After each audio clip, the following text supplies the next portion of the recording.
So I'm just getting ready to leave the house to go and see the Captain Marvel screening. I had a friend who actually said to me, oh, it sounds so good going to a late night screen, I really want to go. And it's all fun and games until you have to get up in the middle of the night to leave your house when it's pitch black.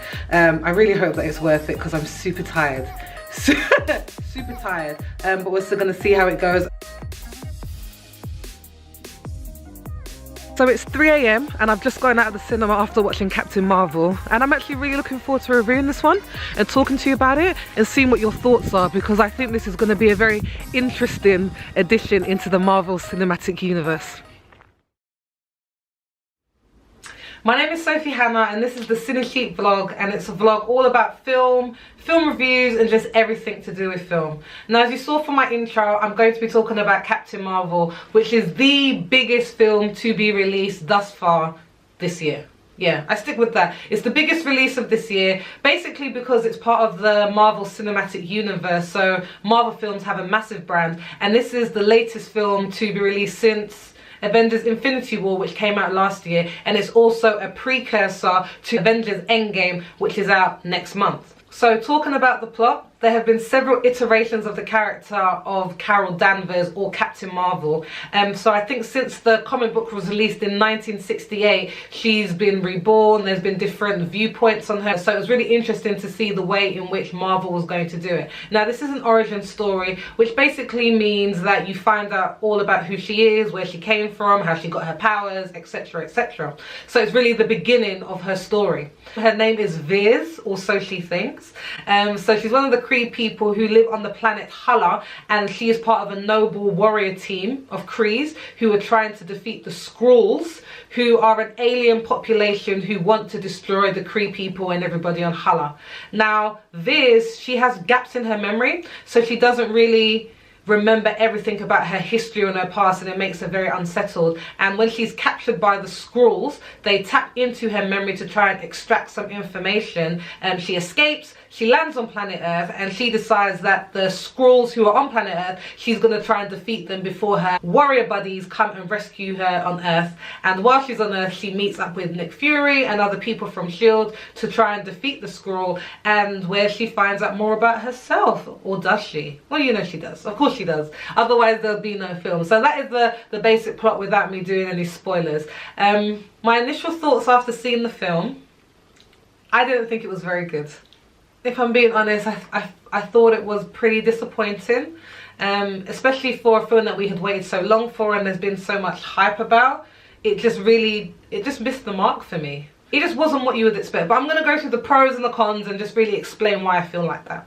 So the pros of the film is it's the first female-led Marvel film, which is a massive thing. The Marvel's films have been going for 10 years. There have obviously been females within the films. Black Widow, who is Scarlett Johansson, who is one of the main Avengers. But as having a woman to actually front a film and to be the lead, this is the first time. So that's definitely a pro of this film. Second of all, Nick Fury, he's really great in this. Samuel L. Jackson, he provides so much humor, and it's really nice to see a young Nick Fury, to be able to see how he became the kind of fierce guy that he is for S.H.I.E.L.D. well, later on in future films. So I really like that. The CGI they used for him to make him appear younger is also really great. So another pro, another win. Ben Mendelsohn, who's in the film, I'm not going to tell you who his character is, but he's also very strong, very funny. Lashana Lynch, who plays Carol Danvers' friend on Earth, her best friend. I thought that she was really good, as well as the actor who plays her daughter. I felt that they were really like the heart of the film in terms of the scenes that they were in. I really connected with them, and also the tidbits that you got about Endgame. So, you know, after the credits, if you're a Marvel fan, you know that you stay after the credits to see what's going to happen next, or like the scene that they're going to show you from the next film, or how it's going to link together. And for me, that scene was so strong, and it made me even more excited about watching Endgame next month.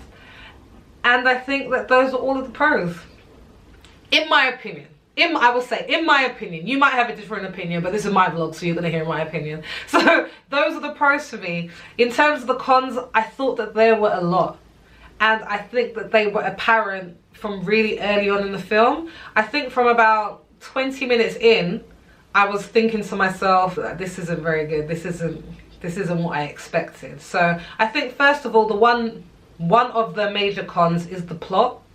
or the script, should I say. The script is just weak.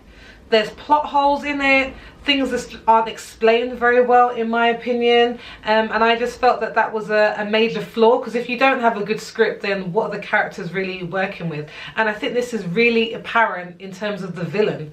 So I felt like the villain, you just didn't really understand what they were fighting for or what they were really about. It was kind of like, I want to see the end of people, and I'm a bad guy and I want to kill everybody. I felt like that's how it kind of felt for me. If you actually watch the film, I'd love to hear in the comments what you think about whether the villain was really developed, and if you really understood their cause and you felt, yeah, you've got a good point there. You know, you have a reason to want to eradicate everybody.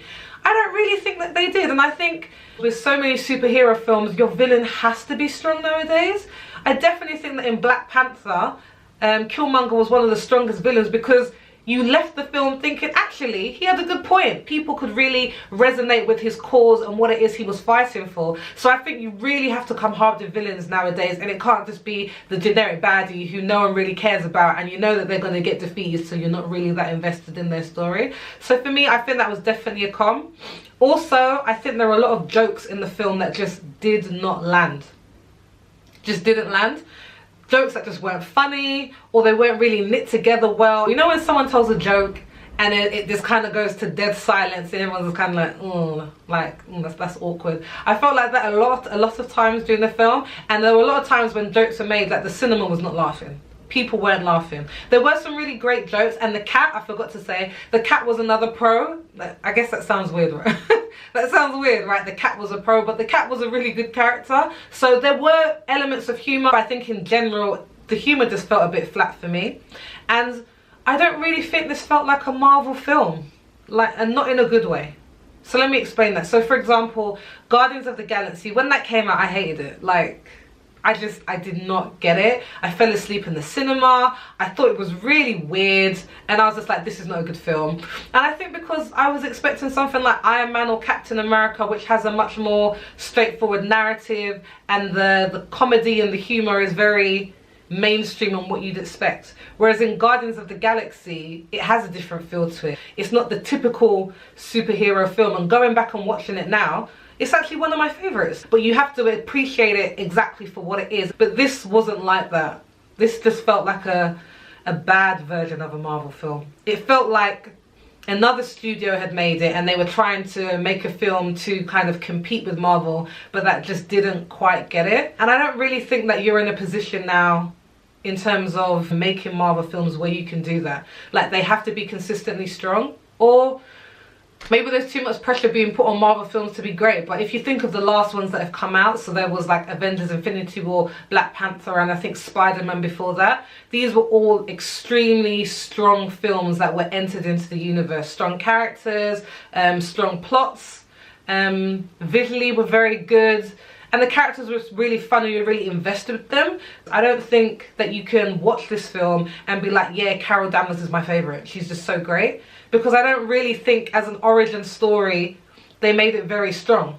Like, for me, an origin story is all about explaining about what their powers are, what makes the character unique, like why should you be rooting for them. But I just don't think that you were. She just seemed like a kind of average Joe superhero. You're expecting her to come with some badass powers, and you're thinking, no, she must be like the chick. She must be able to just defeat everybody. But in watching this film and seeing her powers, for me, I felt like, I don't understand why Nick Fury has been waiting for her to be used and how she's his backup card if the Avengers fell, because I felt like the Avengers could take her on and defeat her, and that is not the purpose of her character. And I feel like her powers weren't really explained that well.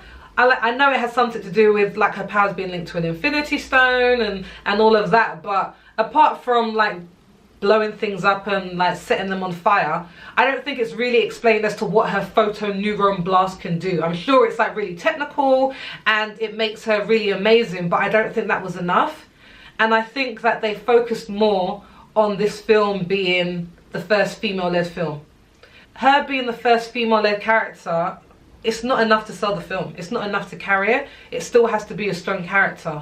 And I'm pro-women, 100%. Like, I'm laughing because my husband will probably tell you right now I'm probably too female empowerment.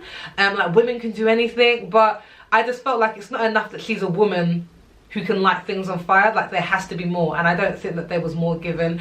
I felt like the set seemed kind of dated, what the world Hala looked like in terms of the makeup for the Skrulls. I think like their makeup looked like it was something out of Star Trek, like really dated. Like, the fight scenes weren't good. There's a really great one near the beginning when she's on the plane, and that's the one that you see in the trailers. But in general, it just didn't feel like it can really compete with other Marvel films that are out. You have to be building on your fight scene, and seeing like Iron Man 1 fight scenes to Captain America Civil War, they've come a long way. So you need to be kind of building on the things that you've done and not actually regressing. And I felt that this was definitely a step back in the fight scenes, and I felt like it tried to be a bit political in places, which isn't a bad thing, because I feel like if a film can talk about society and what's going on in our world and give a viewpoint or a voice to what people are going through, then that's completely fine. But I think in this, and I don't want to give too much away, but it tries to make a link to people who are casualties of war. So if people are at war, if Hala's at war with the Skrulls, what happens to people who were caught up in this fight, and how are we making sure that people are protected and that people aren't kind of falling by the wayside or falling through the cracks. But it just felt like it was kind of like an obvious in-your-face representation, but I think it could have been done a bit more nuanced. Maybe my expectations were too high. I mean, this film had a lot riding on its shoulders. If anything is being shown as the first, so it's the first female lead, it's gonna have a lot of pressure on it. And I just felt like it just really didn't deliver. I left there thinking, okay, I got the information from that I needed in order to see Avengers Endgame, but apart from that, I probably wouldn't watch this again. Now, that doesn't mean that you shouldn't go out and watch it. If you're a Marvel fan, then you have to watch it. You have to go and see how this links into the next story, because there's key information or key scenes that are given. But yeah, I think it just didn't hold its own, and the Marvel brand is too strong now to be doing a film that's mediocre. And that's what I would say that this film was. And that does pay me to say. It does, because I want this to be a vlog about celebrating film. Yeah, but your girl's got to be honest with you, so that's my honest opinion. But what to take away? So I think there's always some really good things that you can take away. For me, this is obviously not going to be the first or the last that we hear of Carol Danvers, so I think there is really space for growth.